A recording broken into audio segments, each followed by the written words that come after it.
Dr. Sarah Chen stood at the observation deck of Meridian Station, Earth's most advanced deep space research facility, watching the stars with an unease she couldn't quite name. The quantum detection array she'd spent the last decade developing had been acting strange for weeks, picking up patterns that shouldn't exist in nature. At first, she'd assumed it was a calibration error. She knew better now. Dr. Chen, her AI assistant Aria's voice carried none of the tension that filled the station. The anomaly has appeared again. Sector 47, approximately 3.2 light-years from Saturn's orbit. Sarah's fingers flew across the holographic interface, bringing up the readings. The signature was stronger this time, unmistakable in its artificiality. How many? Initial readings suggest over 300 objects, each larger than any vessel in Earth's fleet. They're not trying to hide anymore. A chill ran down Sarah's spine. After 15 years of searching for extraterrestrial intelligence, humanity was about to get its answer, but not in the way anyone had hoped.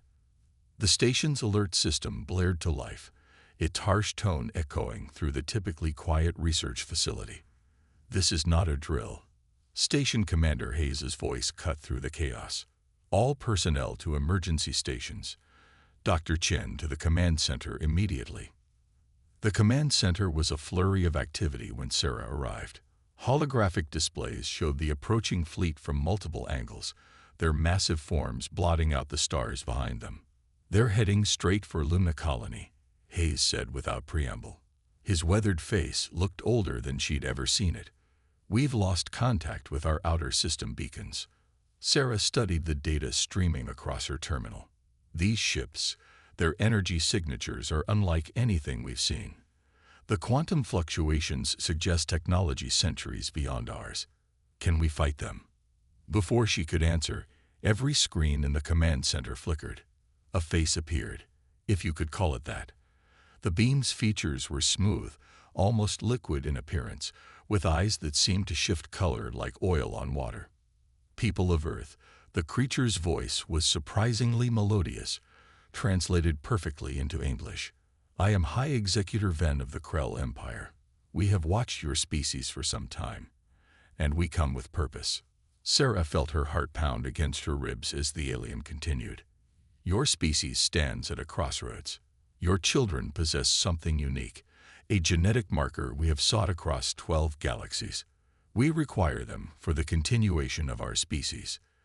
The being's eyes shifted to a deep purple. "Surrender your young, and your species will be spared. Resist, and we will take them anyway." The transmission cut off, leaving behind a silence so profound Sarah could hear her own pulse. "Luna Colony is reporting multiple breaches," an officer called out. They're targeting the schools first." The next hours passed in a blur of horror. Earth's defenses, considered state-of-the-art just that morning, proved useless against the Krull ships. Luna Colony fell in less than an hour, its population of nearly 50,000, including 15,000 children, simply vanishing from sensors. Mars is reporting similar attacks. Hayes's voice was hollow. "New Beijing Colony, Ganymede Station. They're taking every child they can find." Sarah watched the numbers climb on her display, each digit representing another stolen life. Her mind raced, analyzing the Krell's technology, searching for any weakness. The quantum signatures of their ships held something familiar, something she'd seen in her research. Their ships, she suddenly straightened. The quantum fluctuations, they're not just from their propulsion systems. They're using some form of consciousness transfer technology. That's how they're taking so many people so quickly. Hayes looked up sharply. "What are you saying?" "They're not physically transporting the children. They're harvesting their consciousness somehow. The bodies are just..." She couldn't finish the sentence. The implication hung heavy in the air. These weren't just invaders. They were harvesters of consciousness itself. "How do we fight something like that?" Hayes whispered. Sarah's mind raced through possibilities, through years of quantum research and theoretical physics. If they're using consciousness transfer, they must have a way to store it. A network, or... Her eyes widened. Commander, I need access to the quantum array's full power. If I'm right, we might have a way to track where they're taking them. As she worked, reports continued to flood in. The Krell's harvest spread across Earth's colonies like a plague, methodically targeting any settlement with children. Military resistance proved futile. Conventional weapons couldn't touch ships that seemed to phase in and out of normal spacetime. Hours turned to days.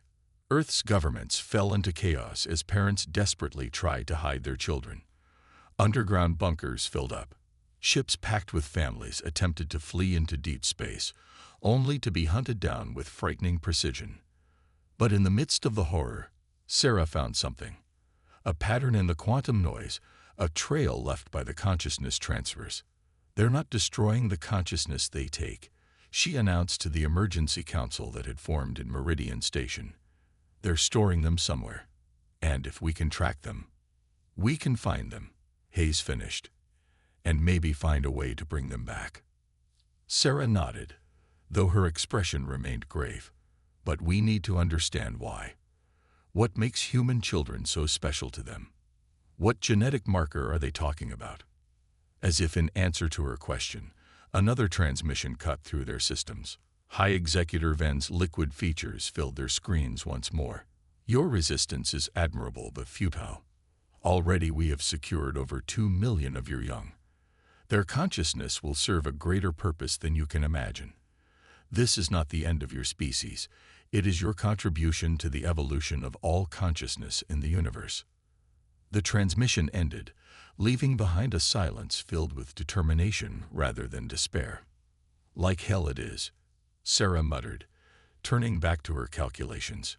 Humanity had just been thrust into a war unlike any they could have imagined, not for territory or resources, but for the very souls of their children. The price of tomorrow had begun, and its first payment had been extracted in the consciousness of the innocent.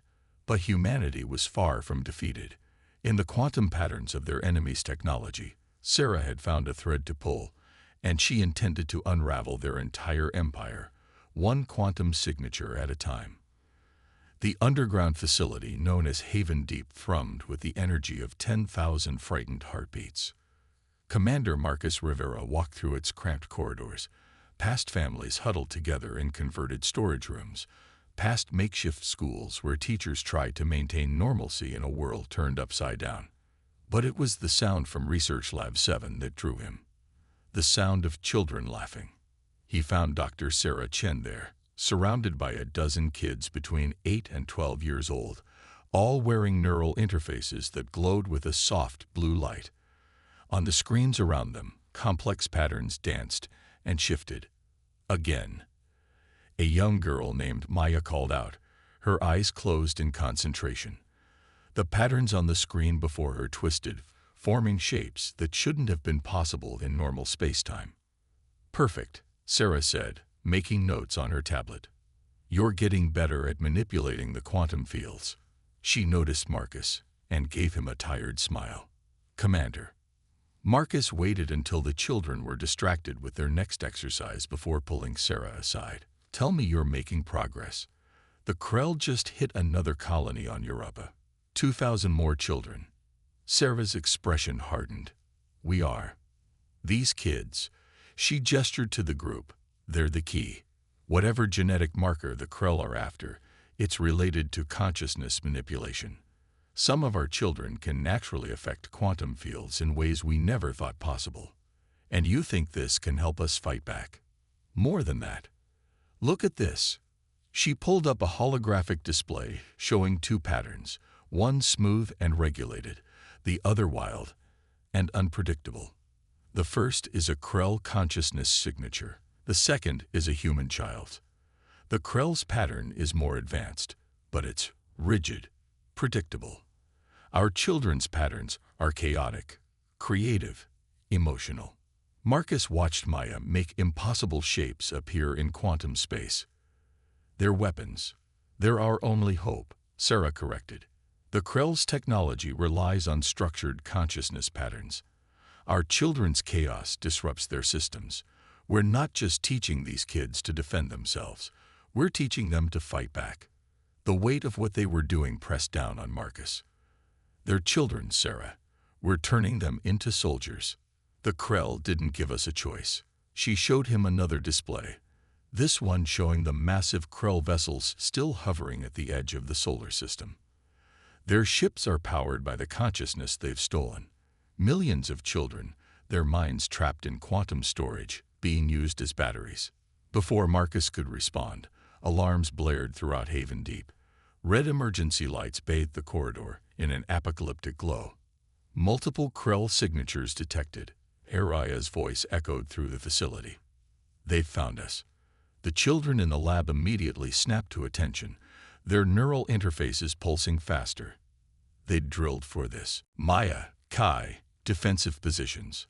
Sarah called out, "Remember your training." Marcus watched in awe as the children formed a circle, their hands linked. On the quantum detection screens, their consciousness patterns began to merge, forming something new, something the Krell had never seen before. Above ground, 3 Krell harvest ships descended from the clouds, their consciousness collecting beams preparing to penetrate the Earth itself. But when those beams struck the quantum field generated by the children below, something unprecedented happened. The beams reflected back. In orbit, Sarah's quantum arrays picked up the impossible. Krell ships experiencing consciousness feedback for the first time in their history. Their rigid, structured systems couldn't handle the chaos of merged human-child consciousness. 2 of the ships managed to retreat. The third crashed into the desert, its systems completely overloaded. In the aftermath, as Marcus helped coordinate recovery teams to secure the crashed ship, Sarah made another discovery.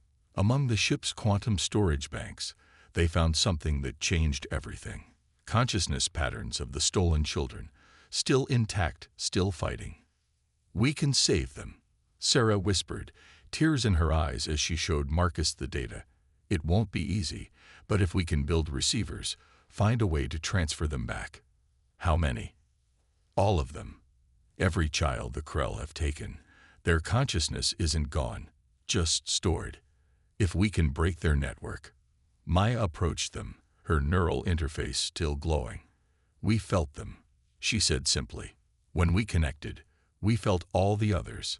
They're waiting for us to find them." Marcus looked at the crashed Krell ship, then at the determined faces of the children who had brought it down. They were turning kids into warriors, yes, but these warriors were fighting for something the Krell couldn't understand. Hope. "Then we better not keep them waiting," he said.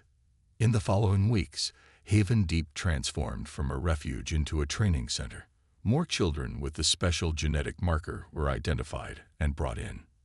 Sarah's team worked around the clock, developing new ways to harness and amplify their unique abilities. But for every victory, there was a cost. The neural interfaces left the children exhausted. Some experienced nightmares of quantum space. Others bore the psychological weight of what they were doing, reaching into the consciousness of other beings, even hostile ones, left marks on young minds. "We're asking too much of them," Marcus said one night, watching the children sleep in their communal quarters. Sarah stood beside him, her face illuminated by the soft glow of neural interfaces. "They're asking it of themselves. Maya told me something today. She said, the Krell think they're taking our future, but they're really giving us our purpose." Above them, in the cold vacuum of space, the Krell fleet remained. But for the first time since their arrival, they were the ones who were afraid. They had come expecting to harvest innocent consciousness. Instead, they had awakened something they never expected. The collective will of humanity's children, turned into a weapon they couldn't comprehend. The price of tomorrow continued to be paid, but now the currency was changing. The Krell would learn that taking humanity's children hadn't weakened Earth.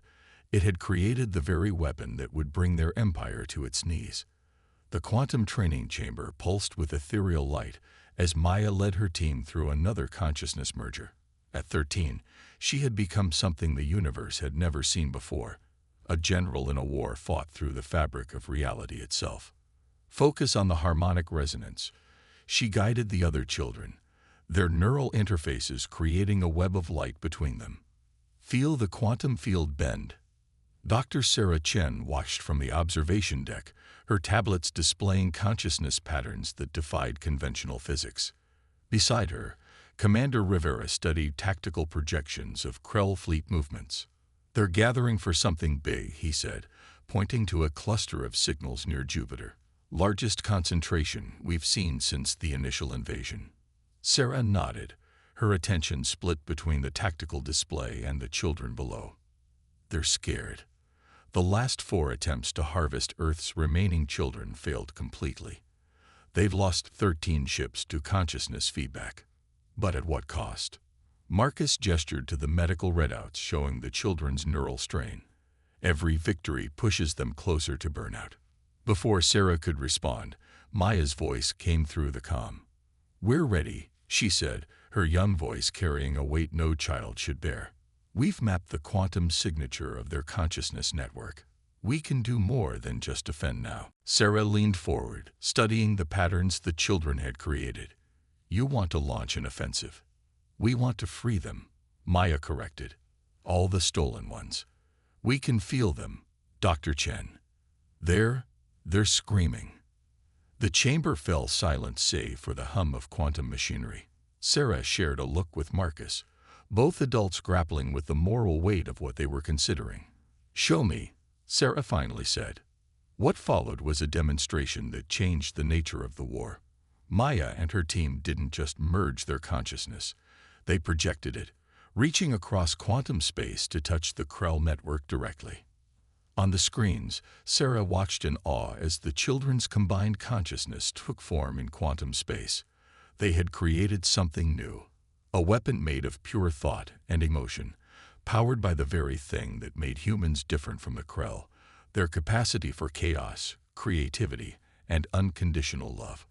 "The Krell's consciousness storage isn't just a prison," Maya explained, her voice distant as she maintained the quantum connection. "It's their power source. They've been harvesting children across galaxies because young consciousness is the most potent, but they don't understand what they're dealing with. They can't control it. Not really. They just contain it." Marcus stepped closer to the glass. "And you think you can break that containment?"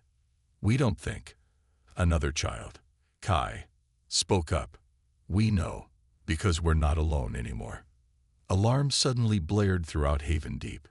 The tactical displays lit up with urgent warnings as the Krell fleet near Jupiter began to move. "Multiple ships on approach," Araya announced. "They know what we're planning."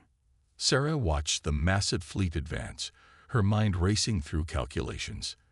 "If they all attack at once, then we do this now," Maya said firmly, "before they can stop us." The next hours would be remembered in history as the Battle of the Quantum Mines. As Krell ships descended upon Earth, Maya and her team of child warriors launched their consciousness into quantum space. At first, it seemed like suicide. The children's vital signs became erratic, their neural interfaces burning bright enough to cast shadows. But then something extraordinary happened. The stored consciousness of millions of harvested children, trapped in the Krell network, began to resonate with Maya's team. The rigid structure of Krell quantum storage couldn't contain the sudden surge of unified human willpower. "They're helping us," Maya whispered, tears streaming down her face even as she smiled. "All of them, every child they ever took. They've been waiting for this." On the tactical displays, Krell ships began to falter. Their quantum drives, powered by stolen consciousness, turned against them. Some ships simply shut down. Others experienced catastrophic consciousness feedback, their systems overloading as millions of imprisoned minds fought for freedom. But the victory came at a terrible price. The neural strain on Maya and her team pushed them to their absolute limits. Medical alarms screamed as their vital signs reached critical levels. "Pull them out," Marcus ordered. "They're going to burn out." Sarah rushed to initiate emergency shutdown procedures, but Maya's voice stopped her. "Not yet," the girl commanded, her voice carrying an authority that transcended her years. "We can feel them all now. Not just the human children, all of them. Every consciousness the Krell ever stole, they deserved to be free too. The quantum field around Haven Deep turned into a storm of consciousness. The children became conduits for something larger than themselves, the combined will of every young mind the Krell had harvested across the galaxies. When it was over, when the quantum storm finally subsided, the medical team rushed in to tend to the exhausted children. But Maya, despite her exhaustion, was smiling. "They're free," she whispered to Sarah. "We found them all. They're coming home." In orbit, the Krell fleet hung powerless, their consciousness storage networks shattered, their ships dead in space. But this wasn't the end, it was a beginning. "We did more than just free them," Maya explained later, after she had recovered enough to speak. "We showed the Krell something they never understood. The true power of consciousness isn't in containing it. It's in letting it grow, change, and connect freely." The price of tomorrow had been paid in full, not just in the sacrifice of Earth's children, but in the triumph of everything that made humanity unique. The Krell had sought to harvest chaos and contain it. Instead, they had given it purpose, direction, and most importantly, a reason to fight back. As the first reports of freed consciousness being successfully transferred back to cloned bodies came in, Sarah looked at her young warriors with a mixture of pride and sadness. They had won the war, but the cost of victory would be carried in their minds forever.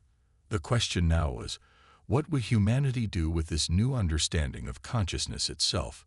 The universe had changed, and humanity's children had been the ones to change it. The recovery chamber was silent except for the soft hum of quantum stabilizers. Maya floated in the regenerative suspension, her neural interface dim but still active.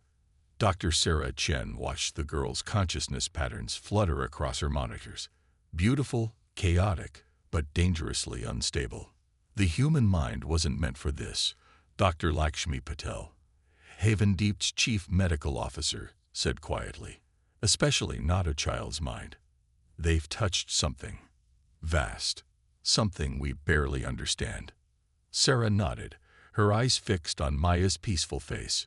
She's been dreaming of them. All of them. Not just the human children we freed, but the others. The other species young. The ones the Krell harvested before finding Earth. Yes. Sarah pulled up a holographic display showing consciousness patterns unlike anything they'd seen before. Maya mapped them during the battle. Thousands of species, millions of young minds, all trapped in the Krell network. We freed them all. But where do they go now? Marcus Rivera's voice came from the doorway. The commander looked exhausted, the weight of recent events evident in his stance. We can barely handle reintegrating our own children. Now we have millions of alien consciousness patterns waiting for bodies. The problem had become clear in the days following their victory. While they had succeeded in freeing the trapped consciousness from the Krell network, the challenge of restoration was proving monumentally complex. Human children could be returned to cloned bodies, but the alien consciousness patterns required bodies they had no template for. "There's something else," Sarah said, bringing up another display. Something Maya discovered before the neural strain became too much. The Krell, they weren't just collecting consciousness. They were trying to create something. The display showed a massive quantum structure, more complex than anything they'd seen before. They were building a god, Sarah whispered, a unified consciousness that would transcend physical form entirely. That's why they needed the young. Their minds are more adaptable, more capable of merging with others. Marcus stepped closer to the display, his face illuminated by its glow. Did they succeed? No, but we might have accidentally started something similar. Sarah gestured to Maya's neural readings. When our children connected with all those other consciousness patterns, they created pathways, links. The freed minds aren't just waiting for bodies. They're learning from each other, evolving. As if in response to Sarah's words, Maya's neural interface flared briefly. The girl's consciousness patterns shifted, showing echoes of alien thought structures. She's not just Maya anymore, is she? Marcus asked softly. None of them are just themselves anymore. Sarah brought up readings from the other child warriors. Each showed similar patterns, human consciousness intertwined with something older, vaster, more diverse than anything Earth had ever encountered. The implications were staggering. Their children, in freeing the Krell's prisoners, had become gateways to a new form of existence. They were no longer just human.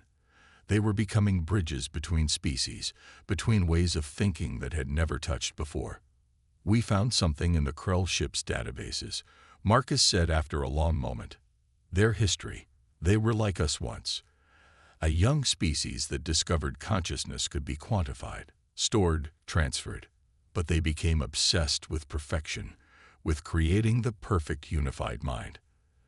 They forgot that consciousness isn't meant to be perfect. It's meant to be free. Sarah looked at Maya again, remembering the girl's words during the battle. The true power of consciousness isn't in containing it. It's in letting it grow, change, and connect freely. So what do we do now? Dr. Patil asked. These children, all of them, human and alien alike, they need our help, but they've evolved beyond our understanding. Before anyone could answer, Maya's eyes opened. Her neural interface pulsed with colors they'd never seen before. We need to show you something, she said, but her voice carried echoes of others, countless young minds that had touched hers during the battle. All of you. The Krell were right about one thing. Consciousness can be more than what we are now. But they were wrong about how to achieve it. The quantum stabilizers in the room began to resonate as Maya sat up. Around Haven Deep, other child warriors awakened simultaneously, their neural interfaces synchronizing. The others are ready, Maya continued, not just to be restored, but to share what they know. Every species the Krell harvested, they all understood different aspects of consciousness, of existence itself, together. She held out her hand, and the air itself seemed to ripple with quantum potential. Together, we can build something new. Not a god, not a perfect unified mind, but a network. A way for all consciousness to grow, to learn, to evolve, while staying free. Will you help us? Sarah looked at Marcus, then at Dr. Patel. They stood at a crossroads. Humanity had won its war against the Krell, but the price of victory had transformed their children into something unprecedented. Ambassadors to a new age of consciousness itself. The price of tomorrow had been paid not just in sacrifice and struggle, but in transformation. Their children had become more than warriors. They had become guides to humanity's next evolution. As Maya's neural interface pulsed with the combined knowledge of countless species, Sarah made her decision.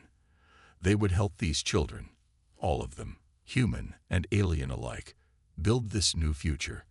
Because that's what humanity did best. Adapt, grow, and face the unknown with courage and compassion.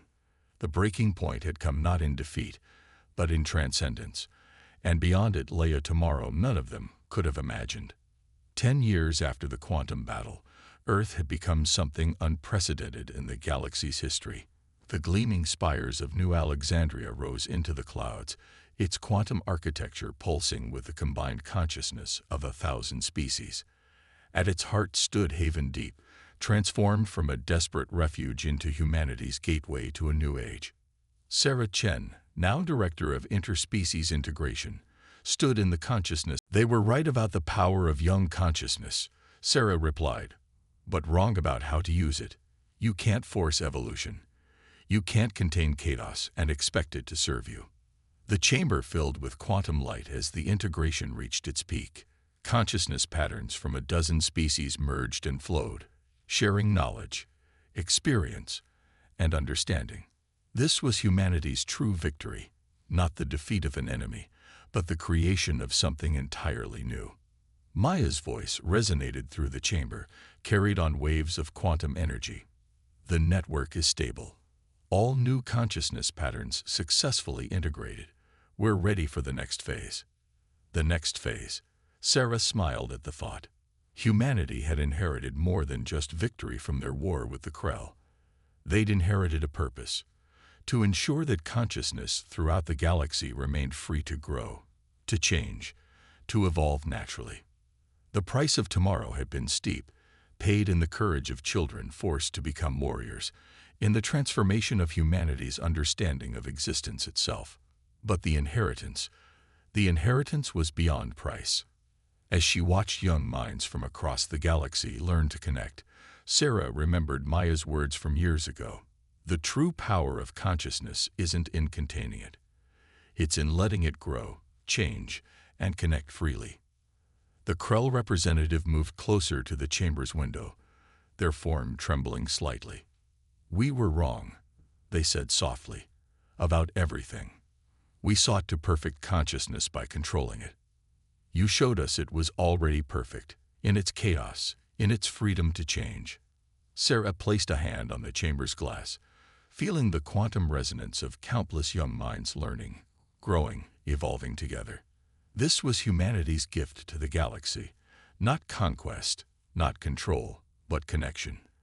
The freedom to grow, to change, to become more than the sum of their parts. The war had ended, but humanity's journey was just beginning. They had become guardians not just of consciousness, but of its right to evolve freely. The price had been paid in full, but the inheritance would echo through the cosmos forever. In the quantum light of the integration chamber, surrounded by the harmonious chaos of freely connecting minds, Sarah Chen finally understood.